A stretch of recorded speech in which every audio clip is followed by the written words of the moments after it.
Thank you so much for joining us. I'm Todd Salovey, Associate Artistic Director of San Diego Repertory Theater, and this is Talkin Theatre with Todd.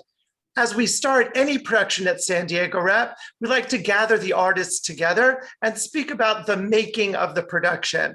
This is a very special production. It is a San Diego streaming production of 57 Chevy, which by the way will be running until August 15th.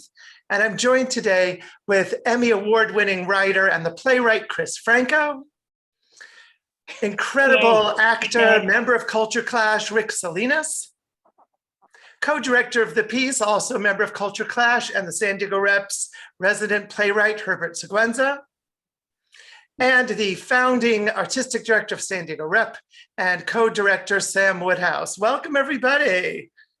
Hello, Good Todd. to be here. Hi, Todd. Hello, Todd. I feel like So we're on I'm the going to Hollywood start. Squares. I'm going to start with a question for Rick. Rick, I've watched the performance, as most of the people who are watching today have watched the performance, and you're just incredible. I've loved your acting forever with Culture Clash. I remember your incredible dramatic monologue in Bowl of Beings in the late 1980s, and I've always been a fan. But this is really special because I've never seen you without the guy on the right and the guy on your left doing it along with you. What is it like doing a multiple character piece like this, where you're playing more than a dozen characters and you're on stage solo the entire time? Well, yeah, thank you for following my career, Todd. That's, very touching. I got to tell you, we've been a three-person, sketch comedy, a little drama here and there, satirical group, and we depend on each other a lot in a group like ours. Sometimes we say that we're like jazz musicians, where we just could riff and you know what Herbert's going to do, what Richard's going to do, and a lot of times it seems like it's improvised, which I always say that's the biggest compliment. But for Culture Clash, about 90% of it is written and we follow it, and maybe 10% we kind of goof around or play with the audience. With this piece, what was really beautiful about it is just the text itself and the richness of what Cris did in terms of the story. And so when I go into each character, he writes it so vividly, and I could see his mom, I could see his dad, I could see the bartender, I could see his cousin. I see these characters, and what I do is kind of just channel them and use all of the skills that I've acquired throughout the years as an actor, comedian, physical actor, dramatic sometimes, and I was able to embody these people very much as what we have been doing with Culture Clash for many years, the docudrama, where we interviewed people and then we portray them on stage, and each of us do that throughout a night. For example, one of our best plays is Culture Clash in Border Town, where we took on San Diego and the border and Tijuana, and we were able to interview these people and embody them. So this is kind of just taking off from all of that and being alone on stage. It's quite a task in terms of, like, I feel like I start at the base camp of Mount Everest, and I have to get all the way up to the top, and it's quite a climb. But you just go and you tell the story and you portray all these people, and I've yet to see it. I don't know what I do. I just do it on stage, and I depend on the audience. And this has been a challenge because there was not an audience there. So that made me concentrate more, I think. Rick, when you talk about seeing the characters, what does that mean to you? Because I imagine Cris didn't say, like, here's my dad and there's this, my sister. What does seeing the character mean to you? Well, in a sense, you internalize what you know as your own family. Like, I think of my dad, and I have a very similar story to Cris. I was born in El Salvador. My family came up here as immigrants in the mid 60s. Very much what I say is like people landing on Ellis Island for a better life. And so when I hear about his dad, I have, two sisters, my dad, my mom, I could channel those people. But then we go to Mexico and I could see his cousin, and it just feeds off of what I know with my personal story. And like I said, once he writes certain things in the script, then I could kind of guess what that might be. And you know, I never met any of Chris's family when I did this. I got to meet his sister and his mom afterwards, you know, which is cool. And I wish I would have met your dad, Cris. In a way, you have. No, you're. And my family comments on how unbelievably everything you are like my dad. My dad was a man of boundless energy and interest in the world, and life had been very tough for him when he was young, so he saw no reason to not seize the day, and like Rick seizes the opportunity to give us this banquet of characters. Very my dad, to go for it.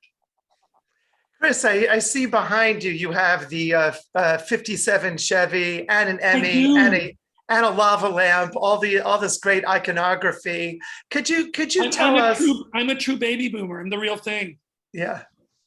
Yeah, I recognize all of that iconography. I don't think people know how you started on the piece, and what's been the development of it, and how has it changed now in this production? Well, okay, boy, that's a big story. It began, for people who have seen this, the first piece that was written was the mess of me being an altar boy. A friend of mine was developing an evening of monologues called Faith. And he reached out to a lot of actor writers from the Groundlings, etc. And we wrote monologues. And I said, well, I serve a mass with what I thought was the fastest priest that anyone ever heard of. He was famous. So I wrote the monologue, and it killed. It killed. They positioned it as the 11 o'clock monologue. And my friend told me that's an amazing story. I said, oh, I got a ton of them. So that inspired me, and everything just sort of kind of built around it. The first draft of it was written for myself. It was called My Mexican-American Wars. And it was a different concept with many of the same stories. But my co-creator, Val Dunlap, as we were doing it, she said, Cris, you weren't really at war with your family or at war with your culture. It's something else. Find a different spine to all of the stories that you've been developing.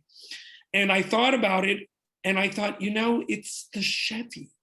The Chevy was always there throughout my childhood. And that is how we got to 57 Chevy. So we created a different spine, and we kind of, you know, it's kind of a quixotic sort of episodic play. And we just arranged the pieces so that it fit into what is now 57 Chevy. That's and when you're creating the image of the 57 Chevy, what's the resonance of that as an icon for you? You know, people, I thought I was being very obtuse, but I've talked to people and they go, oh no, the 57 Chevy they get it. They go, it's the journey. It signifies the United States when he arrives. It signifies something lasting that is built, that is made to last, and a classic. And the show, the journey that Cris goes on is he's discovering who in his life is his classic. And I don't want to I don't want to spoil it, but that's what the Chevy represents.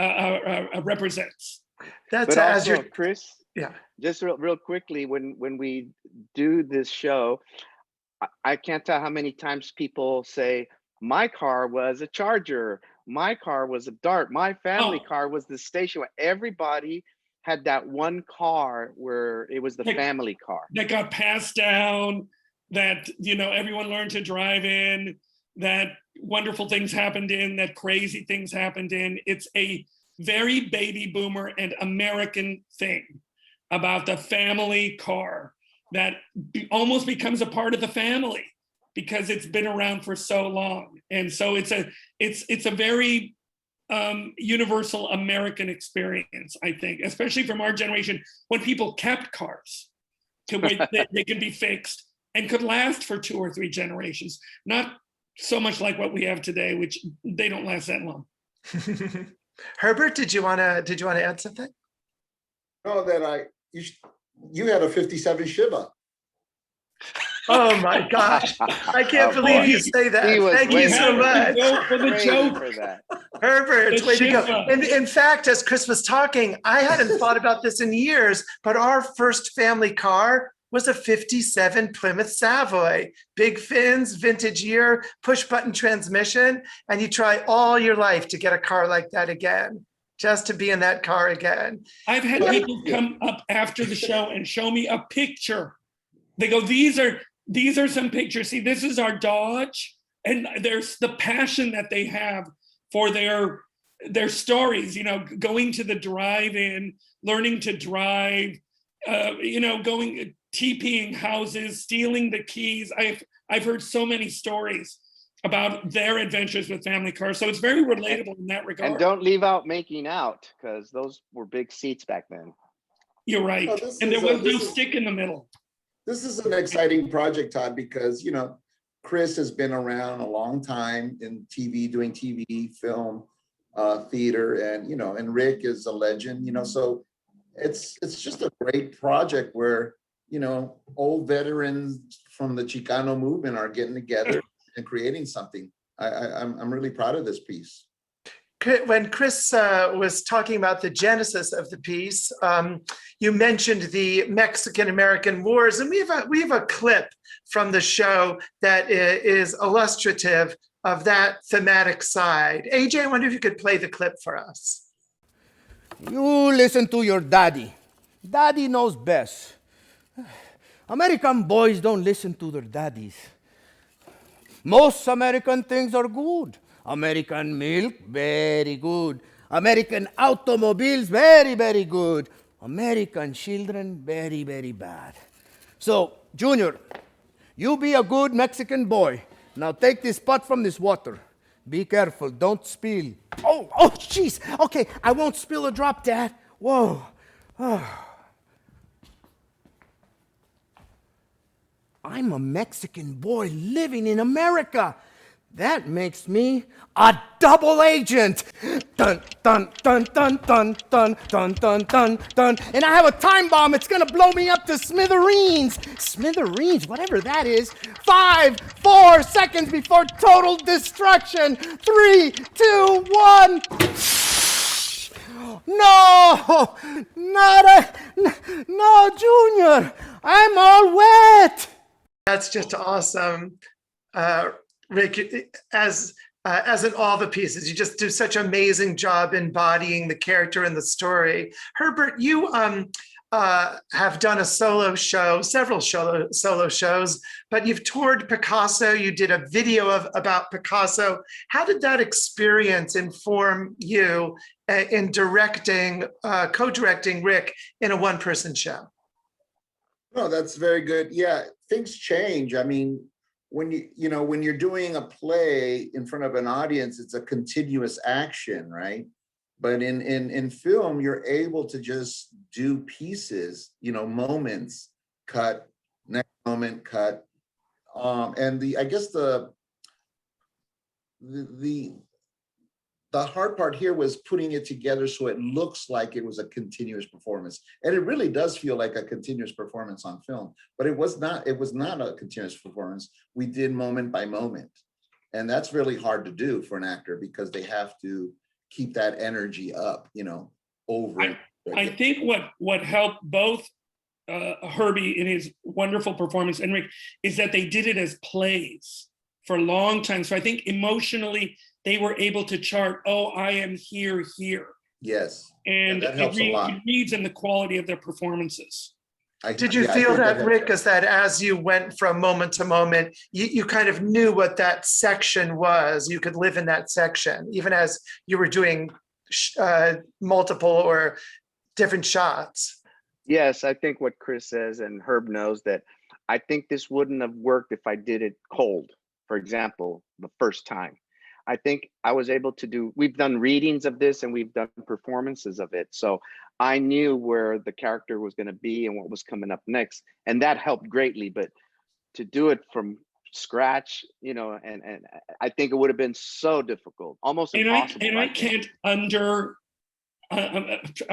Rick gave so much and is such an integral part of what you see. He contributed action, attitude, bits of dialogue, etc. So a lot of it comes organically from Rick Salinas. I think the biggest challenge was that, unlike Picasso, when we did Picasso, I painted and I touched every prop that I touched on stage was touched in the film.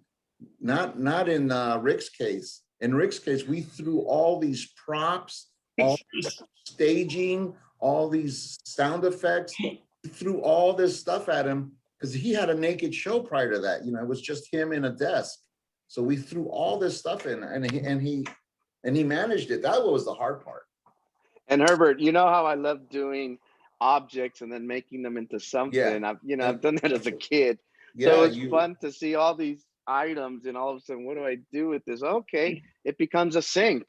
Oh, it becomes a steering wheel. I mean, you know, we had some stuff that was literal that was needed, but it was so great for Sam and Sam and Herb to push me. And sometimes they would just sit back and go, okay, what do you got?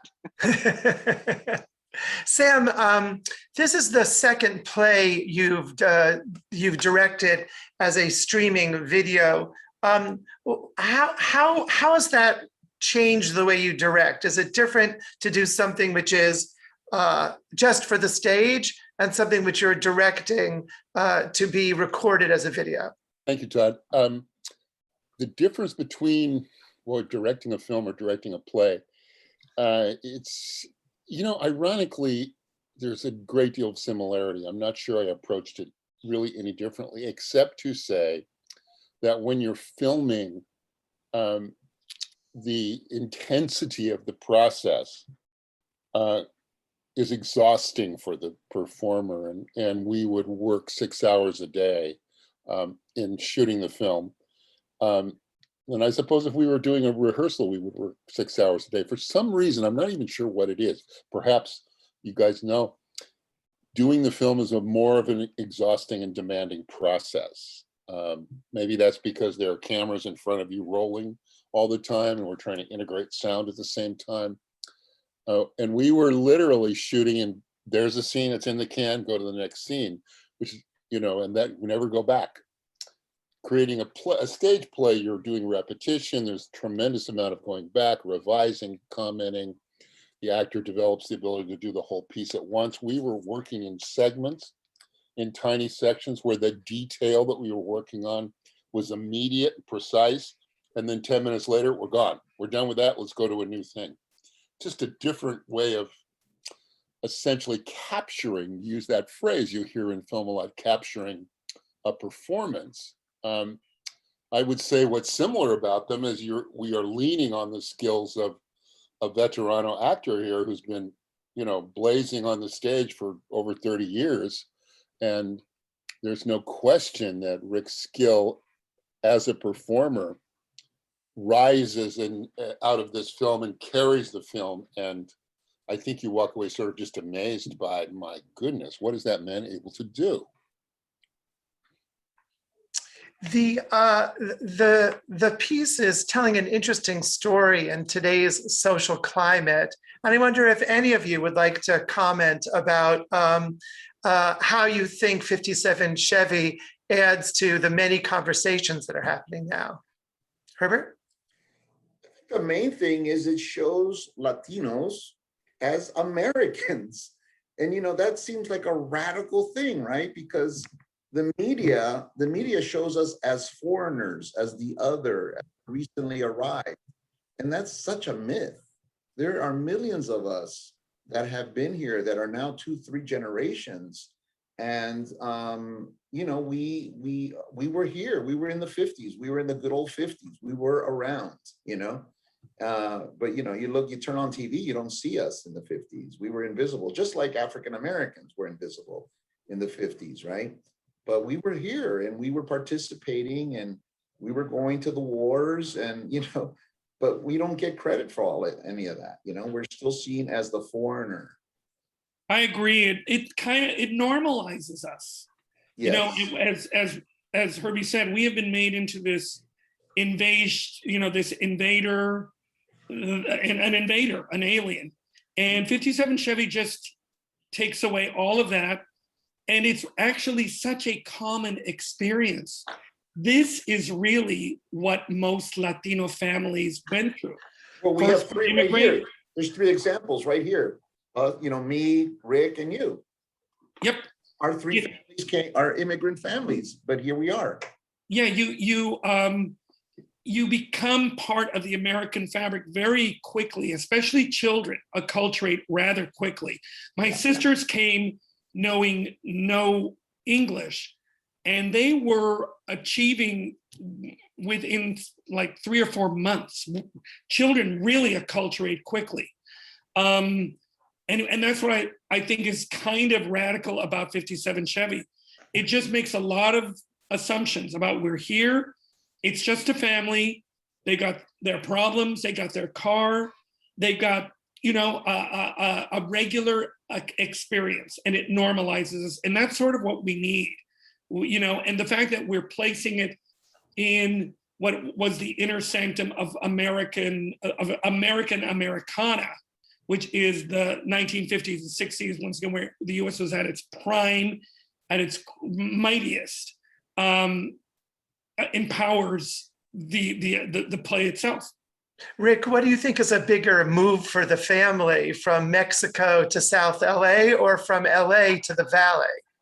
Well, bouncing off of what Herbert and Cris said, this story is one of the few stories that talks about the double migration. First, you come to the country, and like for me, my family, we lived in one small apartment, and you struggle, and then if you make it, like everyone wants to make it, you move to the suburbs or to a better place.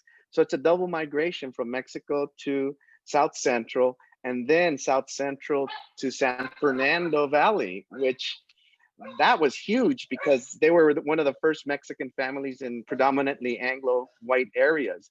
But the thing about this is it's so kind of sad to say that we're talking about something that should have been done years ago. We should have been hearing stories about Latinos years ago, but the powers that be, the media, they don't highlight that. We only see those negative portrayals. We see very narrow stories.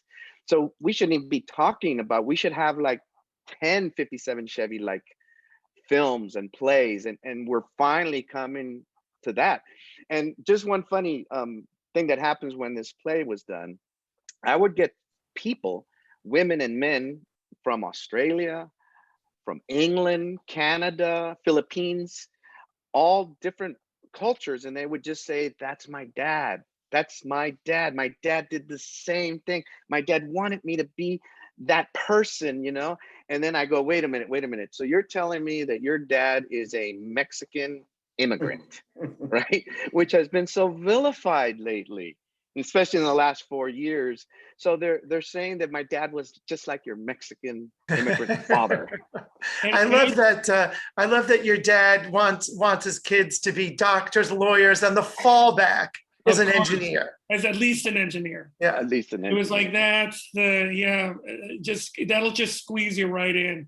We have a second clip which illustrates how this family is reflective of the generation gap that was in so many American families at that time. AJ, do you want to play our second clip? Luisa, ¿quién te dio permiso de poner un piece bumpy sticky in tu bumper? What? There's a bumpy sticky in my bumper? Yes, a bumpy sticky that says peace.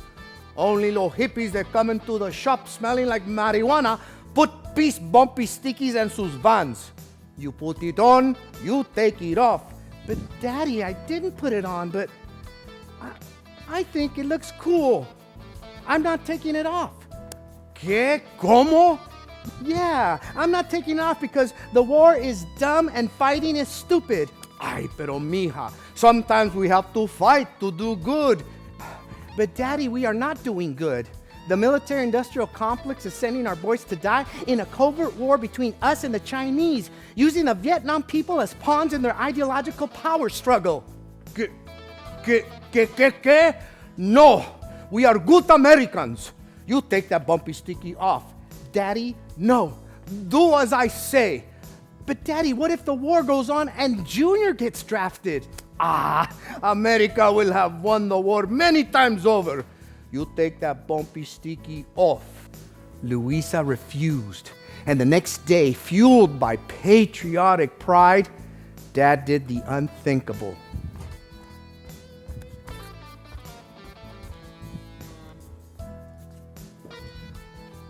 America, love it or leave it. And that's how it happened. I love that scene. I remember that's- in my driveway looking at the 2 bumper stickers and going, Oh, oh boy, it's for real. there's so many shocking things about that. But the fact that he would put a bumper sticker on the Chevy. Yeah. On the Chevy. And Louise to this day is a radical. She really to this day is a lefty. So just a couple, And just you a know, couple, okay. I was just gonna say it's so universal. I just saw Yeah. something that was so universal. Could have happened to any family. Just a couple more questions, and just a reminder to people watching, if you haven't seen the play or you want to see it again, it's streaming via San Diego Rep's website, sdrep.org, until August 15. So what is, Cris and Rick, what's the future of this play? And do you see it being performed live at the Rep or elsewhere in the future? I want Rick to perform it until he can no longer Until I can't. do 27 characters in 20 minutes. No, it's, you know what's really great. I got to thank San Diego Rep and for you guys believing in this piece and in me, and to have it now on film where, you know, I really don't have to perform it really in a sense because it's locked in. But I would love to do it a few more times in front of an audience just to get that laugh. But Cris has a lot of ideas for this piece. Go ahead. Well, one of the things, we're developing it into an ensemble piece. My co-creator, Valerie Dunlap, is rather brilliant at adapting work. And she approached me with an idea. And she said, you know, what if a theater company doesn't have a Rick Salinas, but they want to do the piece? Mhm. So she has created what will be the ensemble version. And we're going to maybe be workshopping that very soon. And when we were doing Tree People, we have been approached by some TV people. It hurts me to even say that because that's such a long, laborious, who knows thing. But I'm working on developing it into a half-hour sitcom. And I've actually written the script. So let's see, let's keep our fingers crossed. But more than that, I'm so proud that it exists as a play and now as this streaming version, which is very different than the very kind of story theater black box that used to exist. San Diego Rep has taken it into a dimension that at first I wasn't sure it could venture into, but I think it beautifully is told by this new world, this new playground that Chris Murillo, the set designer, created, and Sam and Herbie have, you know, put Rick's talents into this other frame. It's very exciting. I'm real happy. I want to do a shout out to Fred Lanuza, a local composer, musician. He composed all the music, and it's wonderful. And how about all the Latinas that have been involved designers. in this? We have a lot of designers that are Latinx. Mexley. Well, one question just for everyone. I like to end Talkin Theatre with Todd just to find out what everybody's doing next. Why don't we go Herbert, Rick, Cris, and Sam, and tell us what's upcoming for you, Herbert? Well, I think I got the film bug right after 57 Chevy. I was approached by Rick Nájera, who's also an old TV writer, friend of mine, like Cris, and he wants to do a web series called Buford Gomez, Red, White, and Blue. It's about a funny border guard, a misguided border guard, and I read the script. I loved it. I said, you know what? I'm down. Let's do it. And so today, that's why I have this mustache. Today's the last day of shooting Buford Gomez, and I'm really excited about it. Really excited about putting it together, and hopefully the rep will screen it. Awesome, great. Yeah, Chris, what's up next? I'm writing a new play. Oh, Big. It's based on the Franco family and what we're doing now. My mother is still alive. She's 95. Wow. And my sisters and I are keeping her at home, the same home in the San Fernando Valley. And we Oh, wow. are her caregivers. Wow. And it's a comedy. That's all I can say. That sounds wonderful. Is it like 2021 Tesla? What's it called? It's called That's DNR, a Do good Not one. Resuscitate. Oh. Because but this was all prompted by our big family meeting about people who don't know, a DNR is an order which is given when someone is of a certain age, or actually anyone can have that if you are unable to support yourself, keep yourself alive without machines or drastic measures, you have a do not resuscitate order. And this play was prompted by that big meeting where we and my mother decided that she wanted a DNR. And that's when the comedy began, because everybody had different ideas, as all the Francos do. And I'm working on DNR, Do Not Resuscitate. Great title. I want to be Great mummified. title. Thank you. Chris, you're really amazingly skilled at taking a serious theme and doing it in a entertaining way. I don't know So how I'm else to do it. To tell you the truth, I've tried to write seriously, and it just doesn't it never goes that way. Well, Rick, that's what do you have? Rick, what do you have coming next? Well, once again, I'm working with my partner here, Herbert. We are in the editing stages of a 6-episode streaming service for Center Theater Group, the other theater. It's called the Salovey Chronicles, and it is just for the first time doing kind of an expose, documentary style comedy on Salvadorians. Like we are the second largest Latino population here in California, the 4th in the US, or 3rd even, and nobody knows about us.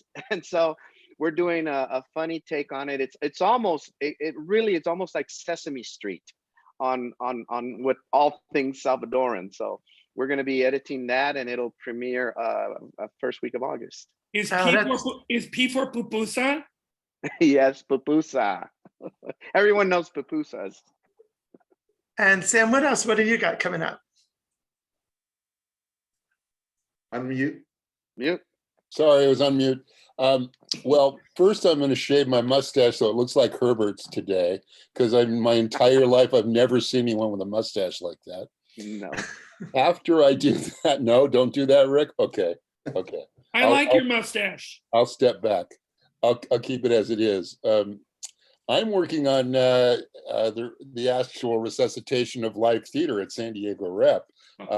In October, we are going to reopen with a production of Mother Road by Octavio Solis, a longtime friend of mine, which is a dramatic imagination of telling the Joad family Grapes of Wrath story in reverse, about a group of people who go from California to Oklahoma on Route 66 to take over the farm, the Joad family farm, and essentially build a new American family in Oklahoma working a farm. So I'm getting ready to direct that. We're opening that at San Diego Rep in the fall. Awesome. Chris, anything you want to say to send us home today? Please stream the show. It will change your life in positive ways.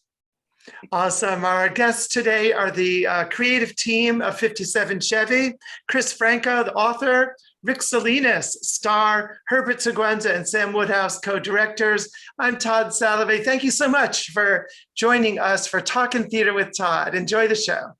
Bye.